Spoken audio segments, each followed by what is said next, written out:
heard somebody in here. Yeah, I was just knocking on the door. Knocking on the door. Ha ha! This is a trip. Oh God, look.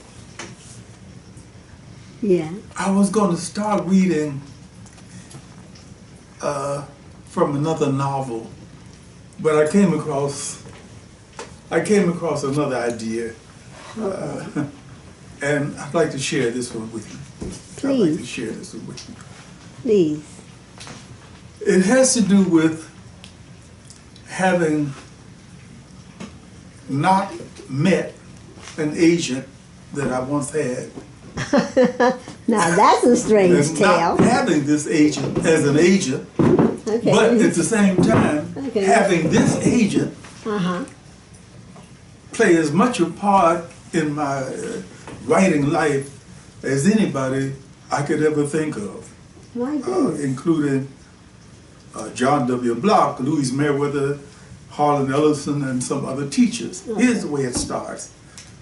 Wow, I haven't allowed myself to think about this in quite a while, because there's a bit of it that disturbs me, and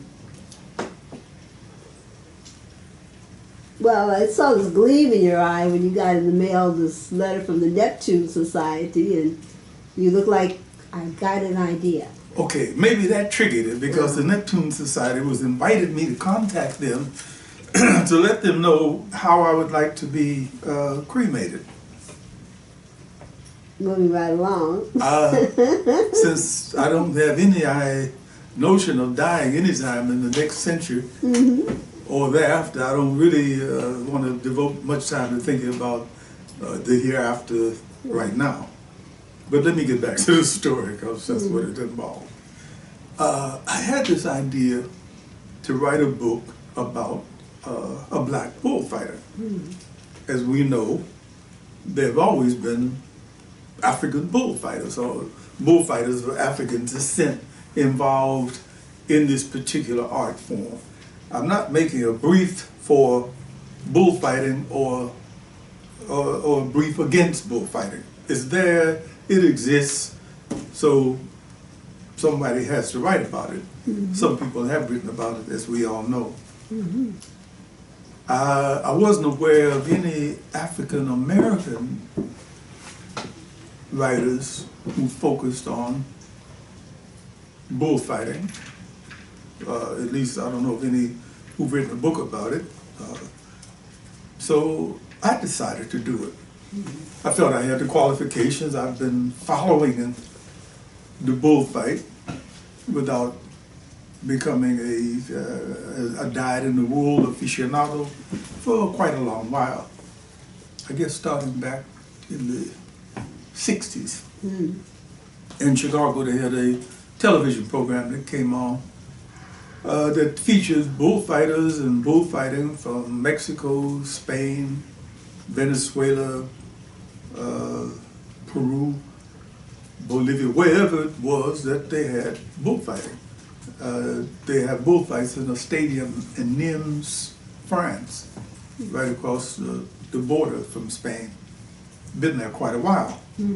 Anyway, I got busy, but I wanted to have it, the story about much more than some black guy fighting bulls and trying to prove that his cojones were as big as the bulls, because that machismo is part of it, I think. So I sat down and I wrote the book about a young man who gets a ticket to go see a documentary about a bullfighter named Manolete. He goes to see this documentary, and he's at the impressionable age, I think about he's 17, something like that. He's at the impressionable age that allows him to think, well, that could be me. I'd like to do that. Okay, he's coming from the south side of Chicago, born on the west side, but coming from the south side of Chicago, you know, where the only bulls that people saw were in the stockyards or other places. And that was all BS. So that's where his relationship to the Bulls happened. But as matters would have it, because we don't know what it is that's going to provoke us into going to the next place or doing the next thing or having the next thing happen, he winds up becoming so involved that he winds up going to Mexico. And he winds up meeting an unscrupulous promoter who wants to exploit him. Hey, black bullfighter, you're from Los Estados Unidos. Hey, I'll take this, I'll take this. He gives him a trainer. I think he had him sign a blank contract. He signs a contract in Spanish. They may as well be blank because he doesn't know what's on it and so forth. But for 1 solid year, he burns up the bull rings in Mexico. Luckily, he doesn't get gored seriously, little nick here and there. And at the end of the day, he is forced to come back to the United States because the corrupt, unscrupulous bullfight promoter has indebted him to something like, I don't know, $50,000 or something. Not only is he fighting in the guy's stadiums and earning him bucks, pesos, but he winds up being poverty-stricken for, the way they do it. That happens with boxers and other people all the time.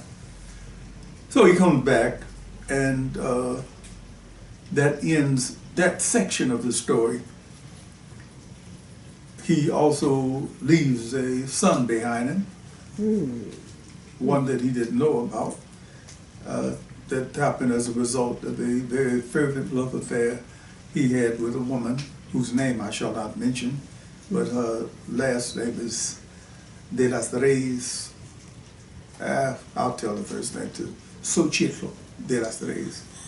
Maya Xochitl de las Reyes. And she's rich, she's an artist. She tells him, hey, don't worry about it. We had Guadalajara, so come on. Now, the interesting part about it is that we wound up going to a meeting of Los Aficionados de Los Angeles, the oldest bullfight club in California. And on this particular evening, we met an authentic matador, a man named Diego Obolja. Mr. Obolja, Matador Obolja, was there to talk about his life in the arena. He had retired, and I gave him a copy of this book. The cover was done by the inimitable Tony Gleason, who probably had never seen a bullfight in his life, but as you can see, he's good at what he does. Matador Obolja goes back to Arizona, reads the book, despite the fact that he had a some serious problems with his eyes, and sent me a gorgeous letter, suggesting that I enlarge on certain parts, that it should be a fuller, more fleshed out. Blew my mind. I thought, I'll knock out a little book about what the thing is about, and that'll be it. So, in the course of doing this, I was thinking, I need an agent. I need an agent. So didn't Manie come with that book? Manie came with the first book. Yeah, he told you. Yeah, but he told you something about you. Oh, okay, go ahead. Well, you're a little bit behind it because this is the book he came with. Okay. Think about it. Okay. This book came out first, and I was looking for an agent. I called this guy in Minnesota, Wisconsin. Mm-hmm. Her name is Greenberg, I think, Mm-hmm. in Milwaukee, Wisconsin. Mm-hmm. He said to me, well, I'm not in that area anymore, but why don't you call this guy? Now, I had never met Greenberg. I had been given his number by God only knows who at this point. It's a little bit fuzzy. Mm-hmm. Called this guy. The man's name was Manie Barron. Mm-hmm. I called him, and he was walking down the street going somewhere in New York. He answered my call. I had a cell phone. Mm-hmm. We chit-chatted. He's telling me as he walks, you know, sounds like it's very interesting and, Mm-hmm. you know, really, and okay. And it went like that. He suggested that I send him the book and he take a look at it. Mm-hmm. Meanwhile, I had already started to make take some of the suggestion that Matador Obolja had given me to flesh out this book into this book. Mm-hmm. As you can see from looking at the spines, there's quite a bit of difference. Now, I may have gotten some of the chronological details a bit twisted, but don't worry about that because the essential point is having met the agent I never had and what he did. What did he do? What he did. Mm-hmm. We had conversations about the book. Mm-hmm. He became interested in enough in it to make suggestions to me. We began to have an exchange of emails, and the suggestions he made, I can only say, were invaluable because he is kind of a rough guy. Mm-hmm. He had been, you know, a top flight agent, and he had done work for Random House and been an editor, an African American agent, incidentally. Ah, okay. And So, do you have any of the correspondence or emails? well, I have here a whole book of emails, Oh, and yeah. I don't want to read all of them, Oh, but could you read a few? but yeah.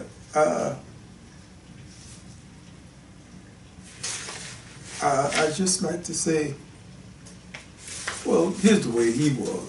Mm-hmm. We are in it. We are in it. This is December 6th, 2010, at 6:57 a.m. Mm-hmm. Hey, good people. All is all on this end. The treatments seem to be going well. There's been a 30% reduction in the tumor, so that's groovy. And so far, nobody has stuck my ass back in the hospital. I've been feeling a little tired. The past fever, I can't even read my own writing. Can I get some glasses? Yes. If you look on my desk, you may find a pair. Or, better yet, in the plastic bag, you may find one. Anyway, what's going on with this guy is really, really, really fascinating because he he was able to read the excerpts I gave him, I sent to him, and come to conclusions about the book. So let me read you. Now that I have something I can read with. I got 6 pairs of glasses. I never seem to have one in the proper place at the same time. That's better. Okay. Let me start. I can't start with the beginning of the exchange because I don't have that. I just started reading you about what was happening with him when he was sick. Hey, good people, all is all on this end. The treatment seemed to be going along well. This is December 6th. There's been a 30% reduction in the tumor, so that's groovy. And so far, nobody stuck my ass back in the hospital. I've been feeling a little tired the past few days since my last chemo and a little short of breath. Since this is my birthday week, I think I'm going to lay low for a few days. My birthdays, or New Year's I call them, were legendary. Now I'll have to dial up the memories and remember the way we were for now. Thank you for the care package and card. These best to you two. Peace, Manie. Maybe we sent him some CDs and He was the kind of guy who really enjoys having a good time. Mm-hmm. I mean, you could tell from the way. Oh yeah, here's where it starts off. Marty Greenberg. Marty Greenberg was the man's name in Wisconsin. Mm-hmm. March 7th, 2010. He suggested I contact Manie Barron, and I did. I'd just like to leave this at some points. One of them is that he's calling me Odie now after March 24th, 2010. Mm-hmm. Thank you. I've received and successfully printed the manuscript. I will get back to you in a couple of weeks. Another thing to take a look at when you're doctoring up the stitched together patient is the time Chester Sr. has for the family visit to his release. On page 30, he says he has 27 months. Is that really how long it was before he got out? Well, he comes down to March 22nd. I'm going backwards here. I'm halfway into the first 50 and I'm really digging it. I want to read the full manuscript. So he is reading my manuscript. But here's what a person who really knows how to ask questions of a writer will do. He can ask you questions that will make you, well, we're at May 20th, May 18th now. Questions that will make you do better.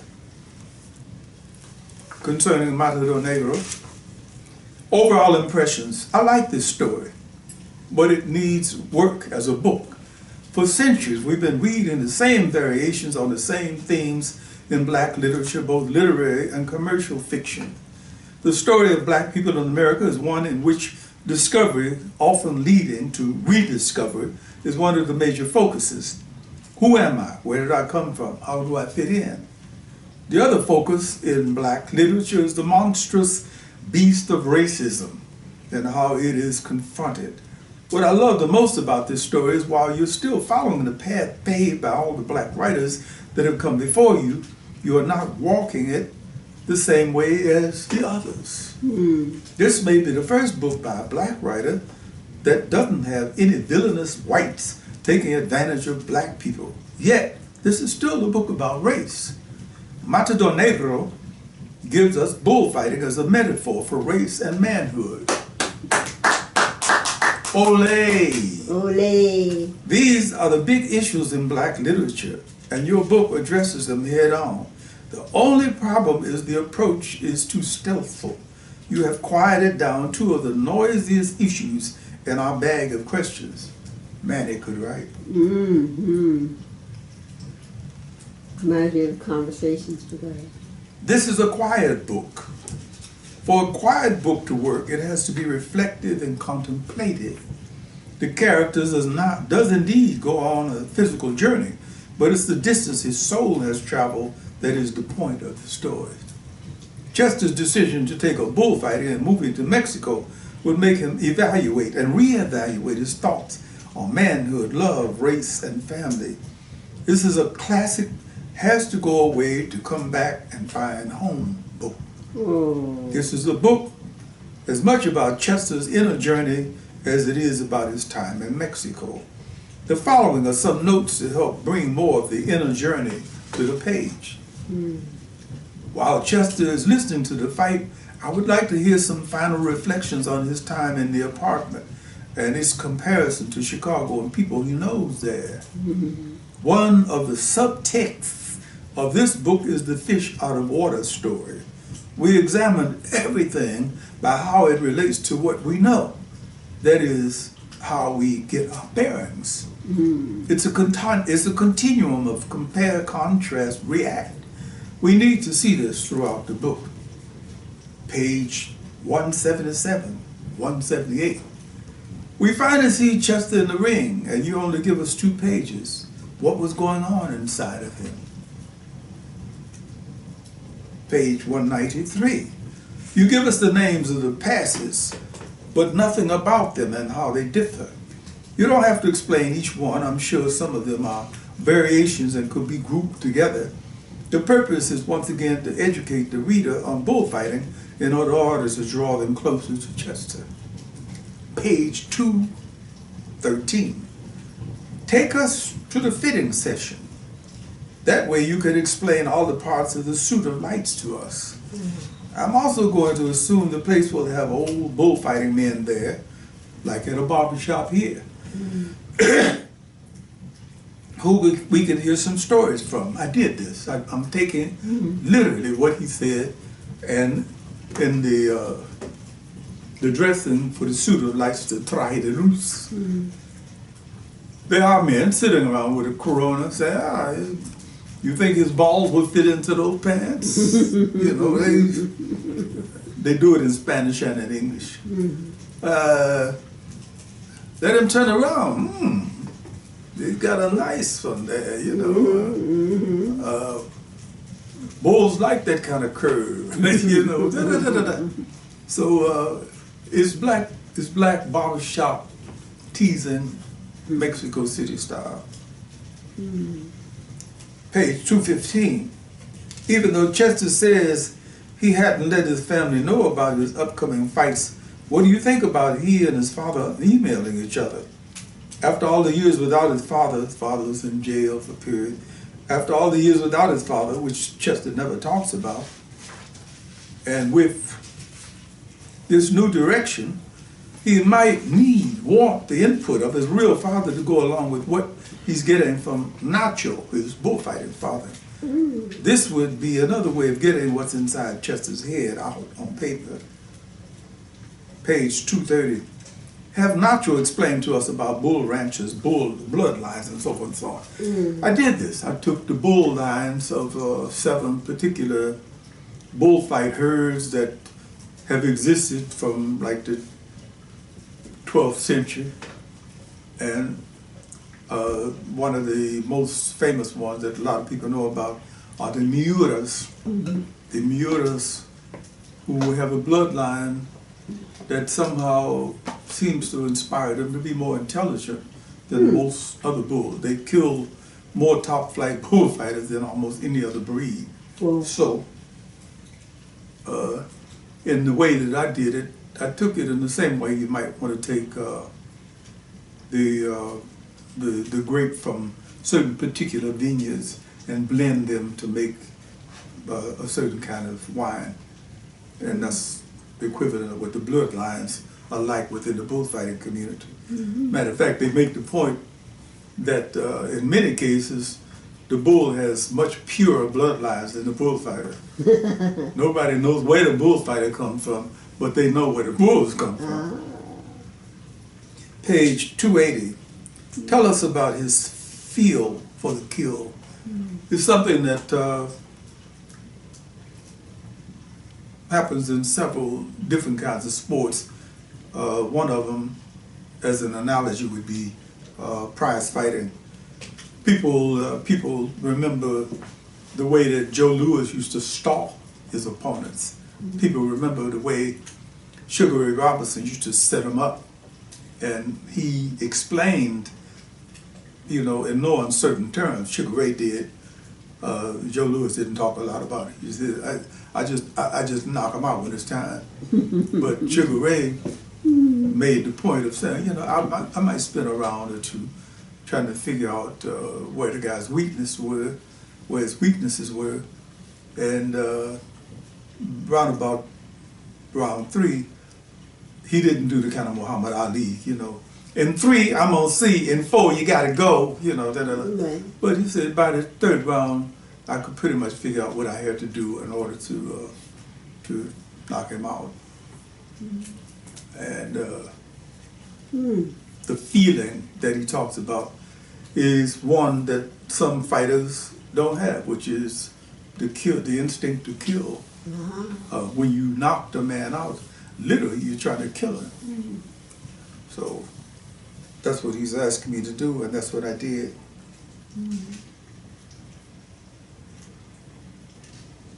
My answer to that was a reference to Sugar Ray Robinson. Bulls know that they're in the arena to fight after a brief spell. They're not dumb. And they're not afraid to fight and kill. The matador must conquer his fear and enjoy the thought of killing his enemy. Page 318, did he go home before Thanksgiving or Christmas? On page 337, you talk about Thanksgiving, but there was a 10-foot Christmas tree in the house when Chester got home from Mexico. I had to explain to Manie that a lot of people in Chicago especially set up their Christmas trees around about Thanksgiving, and they don't take them down before New Year's. Dangerous. It's not like California, which means that the day after Christmas, the local collection point is filled with Christmas trees. When everything starts going bad with Flores, why doesn't Chester talk to Nacho and get some insight on Flores from him? What about talking to his father about it to get his opinion?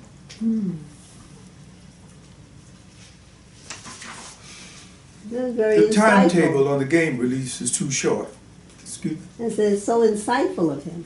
Yeah, what he's telling me, what he told me in his question is that he read the book. Yeah. And he read the book. And I really appreciated that because he could ask the questions that he asked, and I could give him the answers Well, that I gave him. I remember listening in on the phone conversations and the enthusiasm. I mean, man was so full of life. Okay. You know. Here's one answer I gave him in relation to those questions. Hey, Manie, I like your comments, suggestions, and I'm on the stick, as one of my street pals like to say. Some of the stuff has been reshuffled since we last spoke. The Obama thing, for example, I was using Chester Simmons, the bullfighter, El Matador Negro, as an analogy to Obama. It's kind of an Obama-esque thing. Knock him down, go over him, do whatever you can do, and you're going to get back up. But I have to thank you for your insightful probes. I'll be working with the suggestions you made. I take a lot of pride in my work, and I can see that you can help make it better. Onward.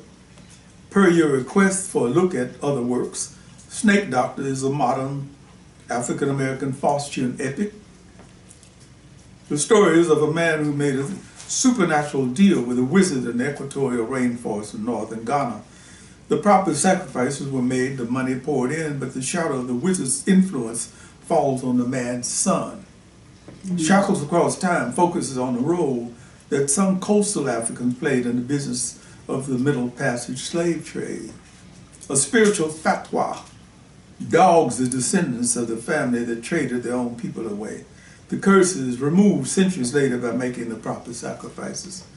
Sweet Peter Dita II a.k.a. Mr. Sweet, is the son of Sweet Peter Dealer I, the grandson of Peter Duke Mansion, and the final distillation of a hard pimping dynasty.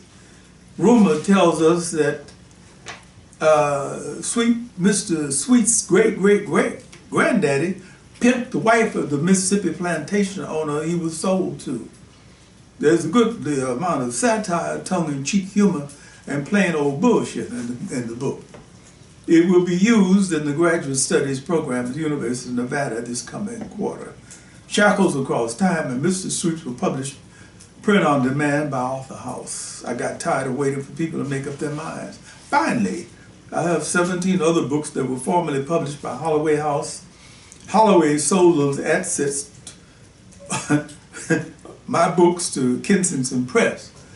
I had a successful reversion of all rights via the National Writers Union and the Authors Guild. Now, back into the bull ring. Bright moments, Odie and Zola. We had a very nice thing going on. He says to me, OD. This is June 2nd now. We're going from March, April, May, June. OD, are you sure you're ready for me? I'm going to come in hard, fast, and deep. My red pencil will be like horns going for your balls. This time it's for real. I reply, yo, Manie, remember, it takes a good bull to make a good bullfighter. Come on with it, baby. Oh, that's Bright moments, OD. So, that's the way it came to a conclusion. I rewrote and rewrote, and he says to me in the last email I received from him on June 1st, hey Odie, I hope you had a good long weekend. I got the email manuscript. I'm in the middle of a couple of proposals, so give me a minute or two to get back. I'm going to start reading while I'm working on the other project. Peace to you and Zola.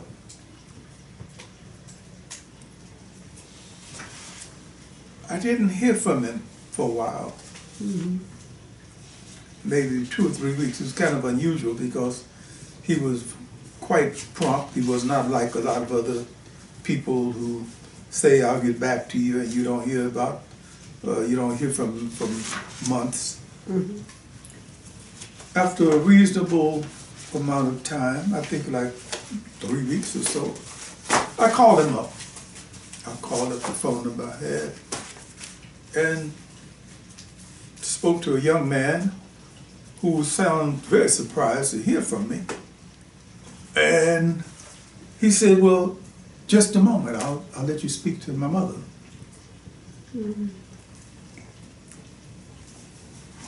Mrs. Barron answered the phone, and she said, Manie passed. Manie passed. Ooh, I mean, it's still hard for me to process this. It is. You know, well, like I said, when you came to pick me up and you had that expression on your face, first thing I said to you was, what happened? Because you looked so overwhelmed. And that's not like you. Yeah, he wasn't making a big issue about the problem he was having. I have no idea where the tumor was or what, other than the chemo he talked about in earlier emails, but I had no idea that it was serious enough to kill him. Yeah. But in this household, he'll always live. Well, I know he put out a big measuring stick so that any other person you would consider as an agent would have to measure up. like I said, what he did without not ever having met him or do anything beyond talking the telephone, he stirred lots of pots in my mind. Not just with this book, but some of the emails, some of the advice that he gave me, I've been able to utilize during the course of many other books. You know, the thing is, like, when he would talk, he'd get so serious, and then all of a sudden, he'd laugh, and Yeah. it was just, you know. He was a character. He was a quirky guy. Mm-hmm. I detected nothing malevolent about him at all. He wasn't one of the kind of people who would put you down or, you know, say things to irritate you. Mm-hmm. It was business, but it was pleasant business. Once we got past the formality of Odie and Manie, it got down to, you know, hey baby, what's going on? You know, the way people used to speak to each other back in the 60s. I think we may have been in the same age range. I don't know that. Mm-hmm. We, of course, with you know, your cyber expertise, Mm-hmm. we brought up as much information about him as you could possibly bring up. And I'm gonna leave it there. I won't talk about what happened with Moving right along. the other person who took his place, who couldn't take his place. And Nobody can that take was his the place. problem. So tomorrow we will get back into another reading of another book. I'm going to keep doing this until I stop doing it. As the old Zen Tai Chi master used to say when he was asked the question, how long must I do this, master? And the answer was, as long as you can breathe. Uh-huh. I see. Ashe.